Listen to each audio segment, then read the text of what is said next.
бо андӯҳи амиқ хабар расид ки ҳунарманди шинохта ва ҳаҷвнигори маҳбуби кишвар муҳтарам акаи Бахтиёр аз гурӯҳи овозадори Ғарибшо компания аз олам даргузашт. ин хабари ногаҳонӣ ҳазорон мухлис, дӯст ва ҳаводорони эшонро дар ғаму андӯҳи бузург қарор дод.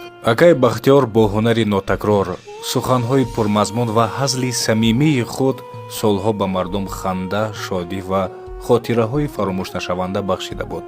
ӯ на танҳо як ҳаҷвнигор, балки шахсияте буд, ки бо санъати худ дар дилҳои мардум ҷойгоҳи махсус пайдо кард. ёди эшон ҳамеша дар қалби наздикон, дӯстону ҳамкорон ва тамоми ҳаводоронашон зинда хоҳад монд. ба пайвандон, аҳли оила, дӯстон ва тамоми дӯстдорони марҳум сабри ҷамил ва таҳаммули ин мусибати сангинро таманно дорем.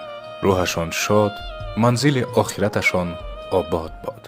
марги нобаҳангоми Бахтиёр Раҳимов як ханҷаре шуд рафт то умқи синам, умқи дилам. барои аҳли хонаводааш, барои ҳамсараш, барои фарзандонаш сабри ҷамил таманно мекунам.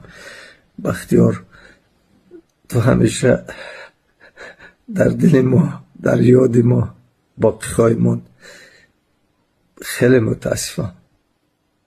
вой аз ин рӯзгори номард. дар ҳаққи